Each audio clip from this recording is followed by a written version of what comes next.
C'est qu'il y a des amis ici qui vont nous dire Mélenchon, ce n'est pas quelqu'un de sérieux. Je suis d'accord avec vous. Tout le monde sait que les différents gouvernements successifs, de gauche, de droite, font la politique de la même façon, à ce qui concerne l'intérêt à l'extérieur, le mensonge et autres. Mais quand ils sont dans l'opposition, ils disent une certaine vérité. Et nous devons s'intéresser à cette vérité et garder ces archives-là.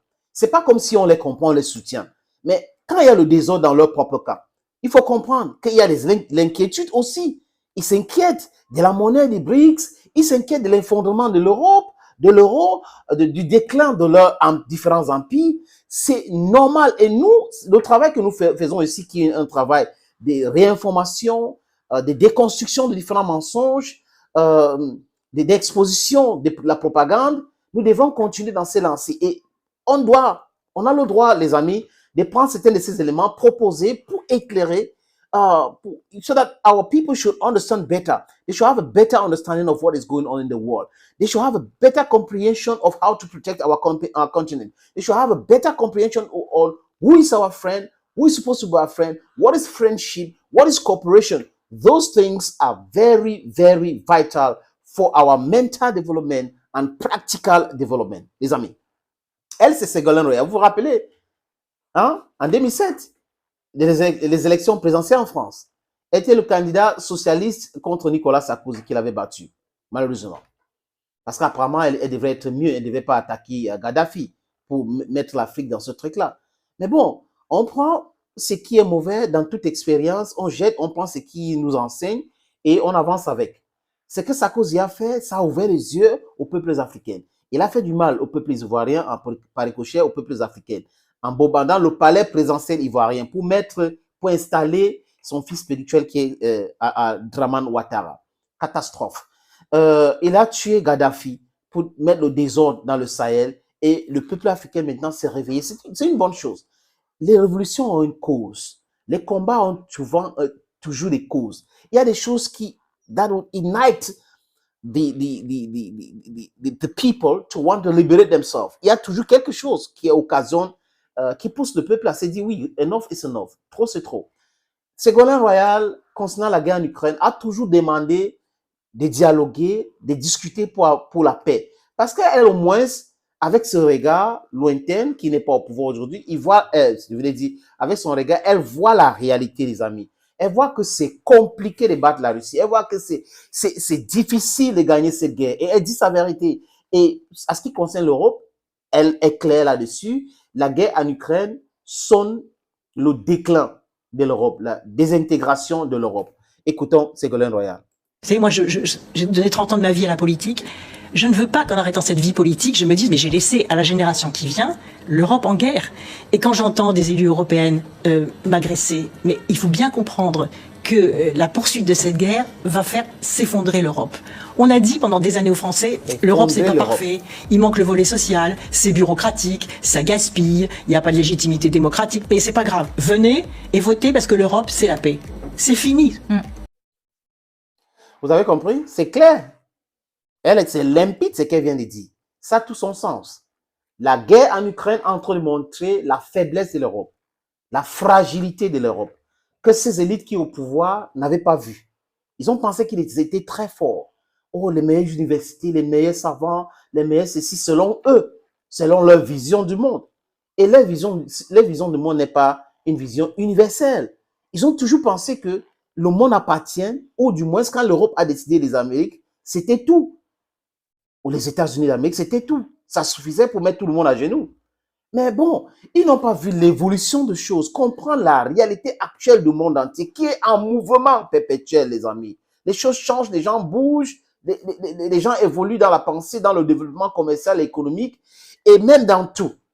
Et c'était les seuls qui n'ont pas vu cela. Elle est en train de dire quelque chose de très sensé, les amis. C'est le déclin de l'Europe et la désintégration de l'Europe qui est actée aujourd'hui. Parce que les peuples européens sont en train de marcher un peu partout. La famine est en train de toucher les gens en Europe.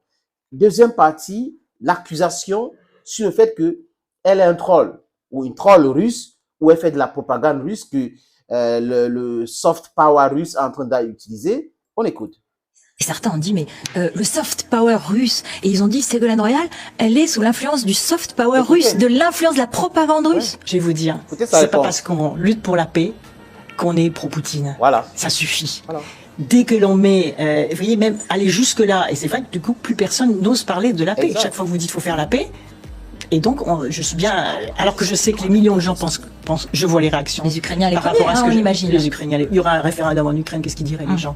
Ça suffit, foutez-nous la paix maintenant. Ils sont agressés, hein. On veut la paix maintenant, vous pouvez élever nos enfants. Et donc on ça veut veut dire voir qu'il faut se laisser la soigner. Crimée et le Donbass dans toute. à la Russie. C'est le protocole de négociation qui va le définir, ça. Il y avait une base, qui était les accords de Minsk. Il n'y a pas eu zéro travail de fait. Angela Merkel a fait énormément. Elle était respectée. D'ailleurs, vous observerez que c'est au départ d'Angela Merkel du pouvoir que l'agression russe a commencé. Donc elle tenait aussi les choses à un moment. Donc il faut reprendre le fil des discussions avec des gens de bonne volonté. Est-ce qu'il faut... Car ces hommes et ces femmes qui s'opposent aujourd'hui, ils sont tous parents. Voilà. C'est clair. Quand vous essayez de voir les choses autrement, on vous accuse d'être pro-russe, de travailler pour la Russie.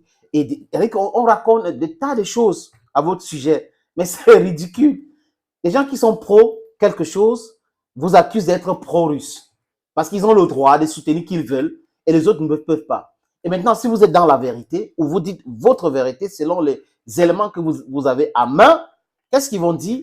Vous êtes pro-russe, vous soutenez Vladimir Poutine. La suite des amis. C'était les sanctions parce que aujourd'hui on Là, sent les bien qu'il y a sanctions. un discours Matteo Salvini, Marine Le Pen, même autour de Jean-Luc Mélenchon un peu différemment sur le thème. Bon, les contre-sanctions sont difficiles, donc il faudrait arrêter les sanctions. Oui. Est-ce que c'est votre position? Ma position, c'est d'abord, premièrement, de dire que les sanctions n'ont pas été aussi efficaces qu'on aurait voulu le faire, parce que ça n'a pas fait venir le gouvernement russe à la table des négociations, ça n'a servi à rien, ça nous a affaiblis. Deuxièmement, qu'est-ce qu'on observe aujourd'hui? C'est que le dollar monte et que l'euro baisse. Ça veut dire que là, on est en train de parler, là, chaque minute qui passe, enrichit les entreprises américaines, appauvrit les entreprises européennes, parce que nous payons, y compris pour acheter l'énergie qui est en dollars.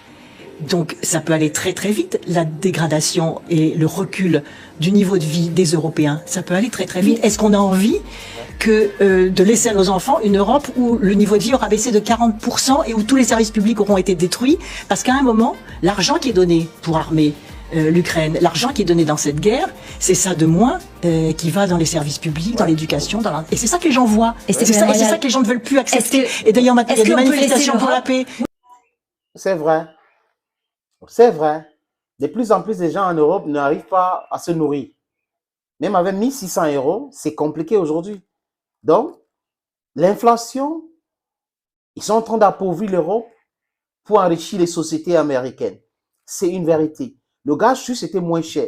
Ils achètent le gaz américain aujourd'hui qui transite vers les bateaux, alors qu'on avait des pipelines, des gazoducs, à 4 fois le prix. Donc, qui est le dindon de la face? C'est l'Europe. Ségolène Royal a raison de bout en bout, et les faits sont là, les chiffres sont là. Ce n'est pas, elle n'invente rien, chers amis, elle n'invente absolument rien. Tout est clair dans ce que Ségolène Royal est en train de dire. Et c'est seulement les aveugles qui ne peuvent pas voir. C'est certaines qui profitent de la situation, qui ne veulent pas voir, parce que ça les enrichit davantage. Mais c'est quoi ces richesses dans l'inflation? Est-ce que ça peut être quelque chose de consistant? Je doute fort. Les amis, la dernière partie de ce que Ségolène Royal va dire sera aussi très important que les 3 premières parties que je vous ai montrées. Regardons. Est-ce qu'on peut laisser à nos enfants une Europe dans laquelle nos valeurs de la démocratie seraient massacrées, et dans lesquelles c'est la valeur de la conquête militaire et de l'agression qui sont les valeurs principales? Est-ce que on n'est pas dans un combat sur les valeurs? C'est une bonne question. Raison de plus pour faire la paix. Il n'y a pas d'issue. C'est la paix. Il y a personne n'est gagnant dans une guerre. Voilà. Et c'est l'appauvrissement de l'Europe garanti. C'est la dégradation du niveau de vie en Europe. Plus le mépris généralisé. Parce que je peux vous le dire, dans les pays émergents, quand ils voient que l'Europe n'a pas été capable de résoudre un problème de frontières, alors que nous avons tout, nous avons l'éducation, nous avons le développement économique, nous avons tout, les pays émergents qui n'ont rien ou qui sont au bord de la famine, ils nous disent, mais attendez, il y a une guerre, et en plus on en subit encore plus les conséquences, et tout cet argent que vous mettez là, mais vous nous dites que vous l'aviez pas pour faire la transition énergétique, pour nous donner l'accès à l'énergie solaire en Afrique, et puis vous le trouvez miraculeusement, vous dépensez des armes, ça n'est plus tenable. Sur l'économie. Ce n'est plus tenable. Les amis, vous avez compris, l'appauvrissement garanti de l'Europe. parce que le peuple africain est en train de se libérer aussi. Donc, ce pillage des ressources africaines est en train de... On est en train de mettre fin à ce pillage-là, partout en Afrique. Donc, du coup, c'est un peu compliqué. Et ce sont des erreurs qu'ils ont multipliées. Parce que quand on pense qu'on est trop fort, à un moment donné, on commet les erreurs. Power, on dit power corrupts, but absolute power intoxicates. Dear friends, it was a pleasure having you watch this other video. Be blessed. Bye-bye for now.